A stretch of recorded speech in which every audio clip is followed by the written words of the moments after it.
DSS হচ্ছে গিয়ে decision support system. তো এটা কি করে, যেমন এমআইএস এ কি ছিল, এমআইএস এ ছিল যে serve as middle management, DSS টা হচ্ছে serve as middle management. Middle management কি, মিডল ম্যানেজমেন্ট বলতে বোঝাচ্ছে যে এটাকে বেস করে হয়তোবা আমরা কোনো ডিসিশন নিতে সক্ষম হব। তারপরে আগেরটা এটাতে কি বলছে, ডিসিশন সাপোর্ট সিস্টেম সাপোর্ট নন রুটিন ডিসিশন মেকিং। আর রুটিন ডিসিশন হচ্ছে গিয়ে যেটা আমি জানি অলরেডি, আমি হ্যাবিচুয়েটেড। ধরো তোমাকে আমি জিজ্ঞেস করলাম যে তুমি ডেইলি, নর্মালি আমরা কি রুটিন ওয়াইজ যদি চলাফেরা করি, রুটিন ওয়াইজ চলাফেরা করলে আমরা ডেইলি কয়বার মিল নেই, ব্রেকফাস্ট করি, লাঞ্চ করি, ডিনার করি, তাই না? 3টা করি, এটা আমাদের রুটিন। তিন টাইম আমরা খাবার খাই। তারপর আমরা যখন নামাজের কথা যদি ধরি, আমাদের রুটিন ওয়াইজ 5 ওয়াক্ত নামাজ পড়া দরকার, তাই না?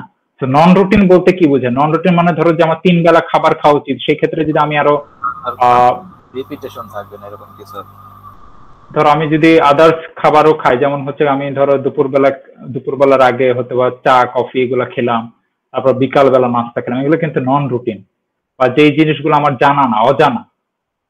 ধরো একটা রুটিন সিস্টেম, ধরো আমি জানি যে তোমার এই প্রবলেম হতে পারে, আবার কিছু প্রবলেমস আছে যেটা আসলে আমরা কখনোই ফেস করি না, হঠাৎ হঠাৎ চলে আসে।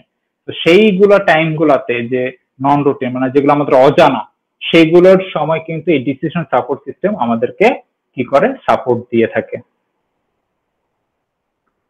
আচ্ছা, তো এখানে একটা এক্সাম্পল দেওয়া আছে, what is the impact on production schedule if December sales doubled.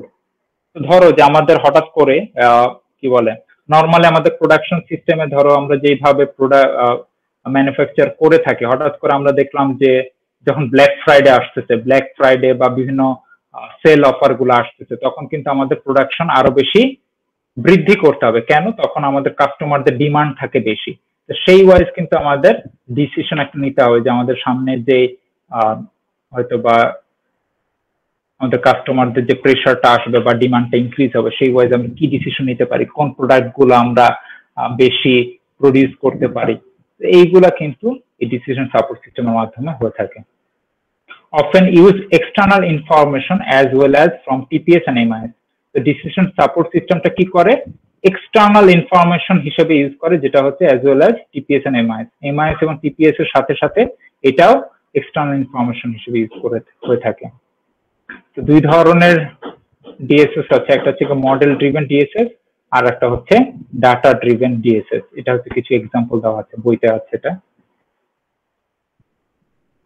সেখানে দেখো যে একটা এক্সাম্পল দেওয়া আছে, এক্সাম্পলে কি আছে যে voice estimating decision support system. Voice কাকে বলা হয়, যখন আমরা একটা শিপের মাধ্যমে বিভিন্ন দিকে ট্যুর দেই বা এটাকে আমরা কি বলে থাকি, এটা ভয়েস। ওকে, ভয়েস সাপোর্ট সিস্টেম কি করছে এখানে, যেমন একটা পিসি থেকে সে বিভিন্ন কোয়েরি করতে পারে, যেমন শিপ ফাইল স্পিড, যে একটা শিপের স্পিড কত আছে, তারপরে হয়তো বা পোর্ট ডিস্টেন্স কত, ফুয়েল কনজাম্পশন কত, সবকিছু মিলে আমি কিন্তু একটা ডিসিশন নিতে পারি যে আমার কত দিনে সেটা পোর্টে পৌঁছাবে, তাই না? আমি যখন বিভিন্ন বিদেশ থেকে কোনো ইম্পোর্ট এক্সপোর্ট করে থাকি, তো বিদেশ থেকে যে ইনপুট এক্সপোর্ট গুলো করে থাকি, তো সেগুলো কি আসতে একটা টাইম নেয়, তাই না? আমরা যেমন বাইরে থেকে যে বিভিন্ন আলি এক্সপ্রেস বা হচ্ছে অ্যামাজন থেকে বিভিন্ন কিছু অর্ডার দেই, তো এখানে অর্ডারে বলে দেয় না যে 15 থেকে 40 দিন সময় লাগবে, ঠিক আছে? এখন শিপিং চার্জটা কিসের উপর ডিপেন্ড করে, তোমার যদি কম টাইম, মানে তুমি ধরো 2-3 দিনের মাঝে তোমার শিপমেন্টটা চাও, সেক্ষেত্রে কিন্তু তোমাকে অনেক বেশি পে করতে হচ্ছে। আর তোমার শিপিংটা যদি নর্মাল হয় হয়তো বা 15 থেকে 40 দিন, সেক্ষেত্রে কিন্তু তোমার শিপিং চার্জটা অনেক টাইম ফ্রিও হয়ে যায়, আর অনেক টাইম একটু কম, মানে খুবই কম কস্ট নেয়। তো সেই জিনিসগুলো কিসের উপর ডিপেন্ড করে, তুমি কি মাধ্যমে আনতে চাচ্ছ, তোমার প্রোডাক্ট গুলা কি শিপের মাধ্যমে ডেলিভারি হবে,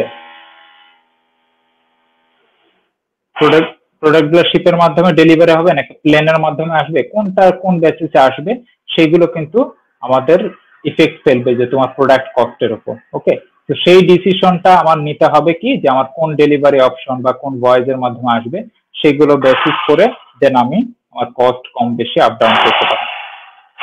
আচ্ছা, নেক্সট আসতেছে হচ্ছে আমাদের বিজনেস ইন্টেলিজেন্স। আচ্ছা, বিজনেস ইন্টেলিজেন্সের ক্লাসিফিকেশনটা কিভাবে হয়, যেটা হচ্ছে class of software application to analyze current and historical data to find patterns and trends and aid decision making. আমাদেরকে প্যাটার্ন একটা বের করতে হবে। আমরা সফটওয়্যার অ্যাপ্লিকেশন ইউজ করে আমরা প্যাটার্ন বের করতে চাই যে আমাদের কোন প্রোডাক্টটা এখন মার্কেটে ট্রেন্ড। এখন যদি আমরা চিন্তা করি যে হ্যাঁ আমাদের মার্কেটে এখন চলতেছে হচ্ছে যে অ্যান্ড্রয়েড ডিভাইস, এখন আমি যদি নতুন প্রোডাক্ট বের করি যেটা হচ্ছে উইথাউট অ্যান্ড্রয়েড, জাভা, ঠিক আছে, যেটা প্রিভিয়াসলি অনেক বেশি ইউজ হতো, তাহলে কি সেটা কি আমাদের কাছে প্রফিটেবল হবে? না। আমাদের প্রফিট মেনটেন করতে গেলে আমাদেরকে অবশ্যই ট্রেন্ড ফলো করতে হবে, আমাদের প্যাটার্ন খুঁজে বের করতে হবে এবং সেই ওয়াইজ আমাদেরকে বিজনেসে ইমপ্রুভমেন্ট করতে হবে। So used in system that support middle and senior management.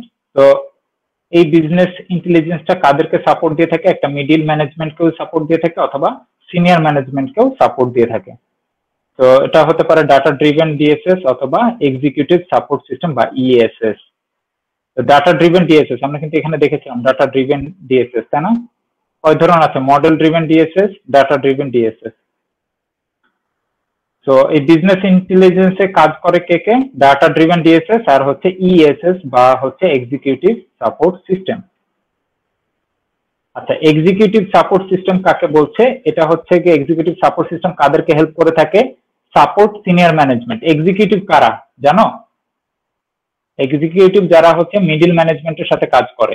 আমরা কিন্তু গত ক্লাসে একটা দেখেছিলাম, হায়ারার্কি দেখেছিলাম। প্রথমে থাকে সিইও, তার আন্ডারে থাকে কিছু অ্যাসিস্ট্যান্ট ম্যানেজার বা ম্যানেজার, তার আন্ডারে থাকে কিছু এক্সিকিউটিভ, এরকম একটা ছিল, তাই না? এরকম ফার্স্ট হচ্ছে কি সিনিয়র ম্যানেজমেন্ট, তারপর হচ্ছে মিডল ম্যানেজমেন্ট, তারপর হচ্ছে অপারেশনাল লেভেল, তাই না? অপারেশনাল লেভেলের মধ্যে ছিল হচ্ছে এক্সিকিউটিভ, তারপর হচ্ছে নলেজ রিসার্চার, ঠিক আছে এগুলো। তো এক্সিকিউটিভ সাপোর্ট সিস্টেম কি বলছে? এক্সিকিউটিভ সাপোর্ট সিস্টেম বলছে যে support senior management address non routine decisions requiring judgement, evaluation এবং ইনসাইট। এটাও কিন্তু নন রুটিন ডিসিশন, যেই ডিসিশন গুলা আমরা আগে হয়তো বা ফেস করি নাই সেই ডিসিশন গুলা নিতে সাহায্য করে।